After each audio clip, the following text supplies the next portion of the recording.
So I must say, this is a pretty neat looking piece of wood. It's freshly cut, maybe half a year old, if that. It's a poplar wood from my chainsaw carving tent where they're cutting down that big tree. It's two branches that have fused together, and it's kind of just a self-standing piece. So what I want to do today is, I can't see anything else in this piece. I've searched, but a wood spirit. So like most of you around the world are going to get wood with bark on it, right? So I'm going to figure out what burr works best to get rid of the bark where I'm going to carve the wood spirit. I don't want to touch any of this other bark. I want to leave it all natural. I've moved this piece around. I've laid it down like this. I've done different things. I've laid it down like this and that. But that's all I can see is a wood spirit like that. So I think I'm going to start off with the extreme Kutzall extreme taper burr and just kind of cut out here, remove the bark in the middle. So let's see how that goes. This 100% is going to be fuzzy wood.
So I first run around the piece. Here's that burr. See how it plugged up?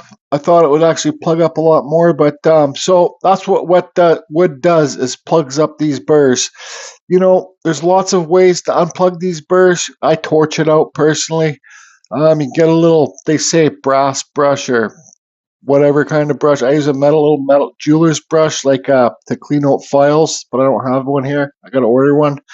Or you can soak it in whatever, some kind of cleaning fluid overnight so it all comes loose.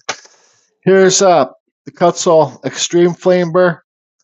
See how it's plugging up there, starting to burn? That's getting this burr super hot. That's how you get these burrs dull fast, is plugging them up and keep on carving with them, right? So that's what wet wood does. I'm not a fan of carving wet wood when it comes to this little Dremel carving. Chainsaw carving's a different story.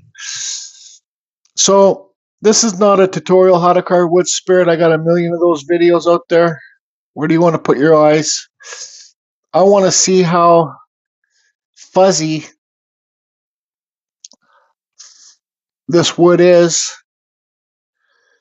and see what kind of burrs I can use to make them. Well, I know which type of burr I'm going to end up pulling out. Guaranteed it's going to be the aluminum cutters. So there's our nose. This nose might not stick farthest off the face.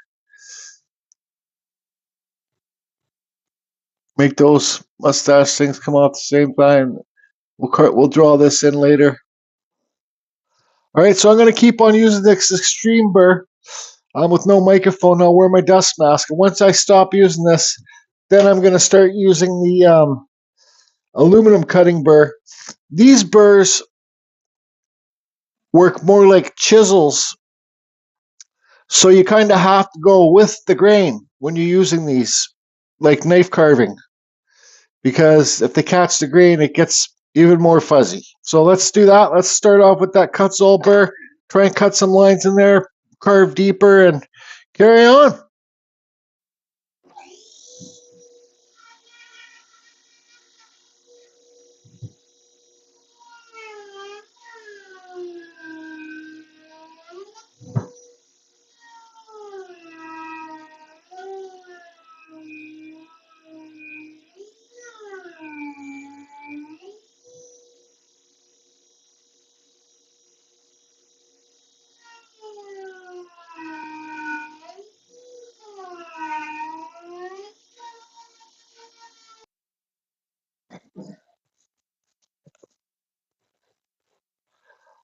Well, I was kind of sort of wrong on this one. Maybe it wasn't as wet as I thought it was in this poplar wood. I haven't carved it too often. Dries fairly quickly. You can see there I haven't done any sanding on it yet, and it's not very fuzzy. And this is the most extreme burr for Dremel carving that Kutzall makes. You can see there it is plugged a bit. If I had my little brush, this is what I'd clean it out. Now, the wood feels pretty wet. Sorry, not wet. Feels pretty dry. There is a tester that you can get to see how dry the wood is. Get one of these little things. I don't know. This got sent to me a couple of years ago to show on that video, but I never used it. Let me get the camera set up on the overhead and show you how this works. I don't even know. I'm just kind of taking a guess. So it's got these little spikes on it, all right? See these things? You jab this into the wood, and this meter will tell you, let's turn it on. But I just put new batteries in it. Now it's not even turning on. There you go. So all you do, I think like a good reading would be 7 or something like that, like for dry wood. So see these 2 teeth? You just pound it into the wood. And that's reading 20.2. Now 17, 18, whatever. So it's probably about 18. So that's considered fairly wet wood. Here's a piece that's pretty well bone dry. It's a little treehouse I started carving. I got it on the beach. I don't different type of wood, but let's jab it in there. And that reads 12, 11. So I don't know how deep you want to get those prongs in there, but 10.5 low, 10. So that's kind of how this works. You can like find a chart for these online, but this is handy to have if you care that much about if the wood's super wet or not. Let's try putting it in the bark and see what it reads when it's in the bark. Well, what's going on there? I did something.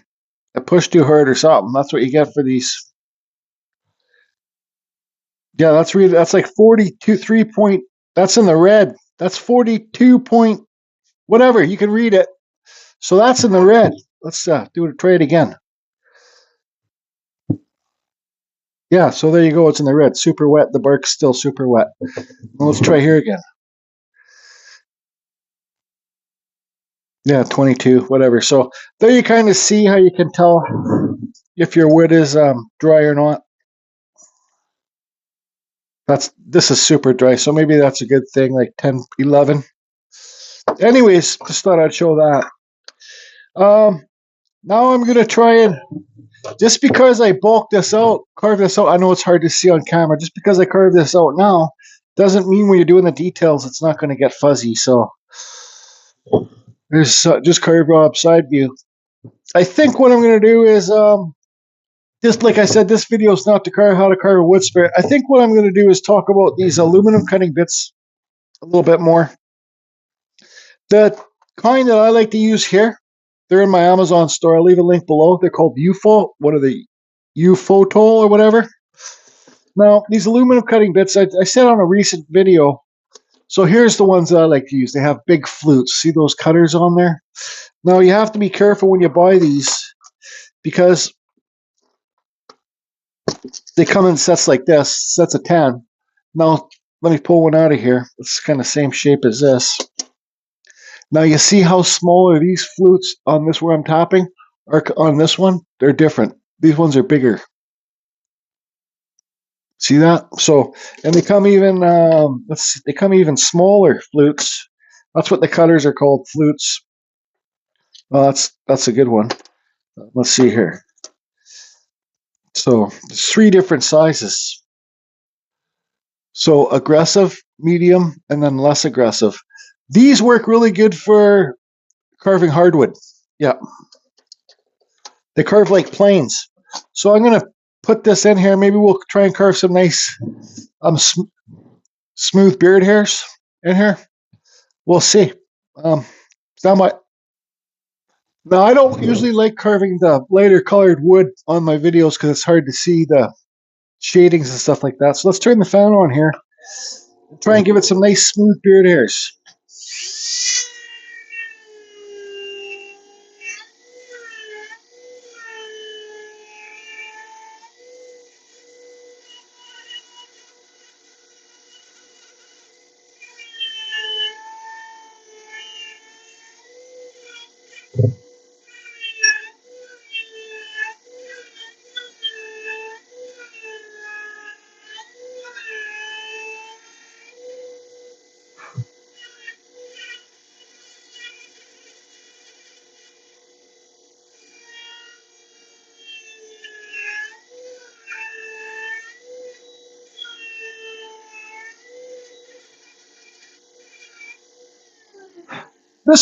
This poplar wood does burn sometimes at the same time. This is a brand new bit too.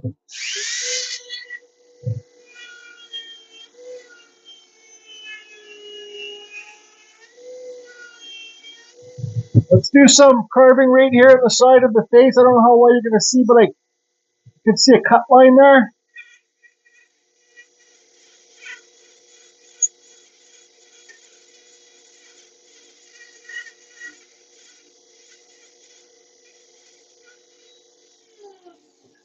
So I don't know how much more of this I'll show.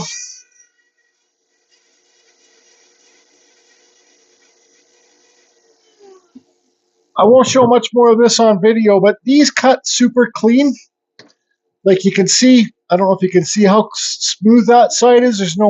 This has a little Kutzall marks, this side doesn't. So anyways, carry on. So I kind of went into a carving frenzy because there's a flower up there and a wood spirit blending in the petals. Why I started carving this one quick is because I'm not happy with this, with the hollow eyes I gave it. Your wood spirits do not have to have real eyes, everybody. Here's just carved Rob side view. So now, what can I do to make this better? Well, you can see the nose there sticking off the face a little bit. I look at the top of this piece. There's a hole up there in the center of the wood.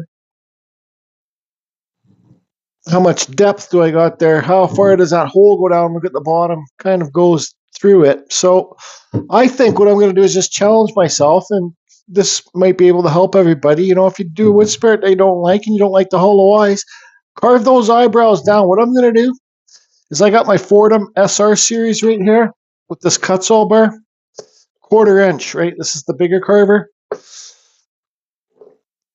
Fordham SR series, flex shaft. I'm going to carve all this down, and I got to carve this whole forehead in deeper. I got to carve all this wood. Sorry, got to carve all this wood away. That might mean that I need to carve beside the nose again. Sorry. That's what I'm going to do. I'm going to do it off camera. Okay, as Benwood Studio on the Lake would say, boof, just like that. How much I had to take off there. So what we'll do is redraw our eyes back on. And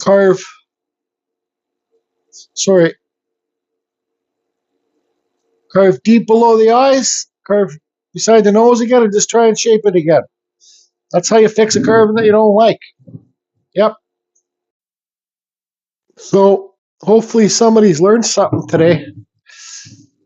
How far that nose sticks off now. You can give it more shape there. You can cut the bump in there. I carved them real eyes. I screwed up. I had the eyes pretty well good. Then I thought, I'm going to stick this black felt marker in the pupils to darken them up. And the whole bottom of the eyelid there just busted off. So I just kind of cleaned it up to say good enough. Now, I'm not sure if this is that poplar once I'm carving it, or if it's that willow wood from the farm where I carved too. So, but whatever, poplar or willow wood, there it is. Carve deeper, everybody. Just goes to show you if you don't. I like it a lot better now than I did before. Goes to show you if you carve deeper. If you don't like something, just well, Carve deeper and carve it till you like it. And if it don't work out, it just don't work out. No, I like it a lot better now. And don't forget about that wood tester. They sell them on Amazon pretty cheap. So, Carbon Fusion, over and out. Don't shit your pants.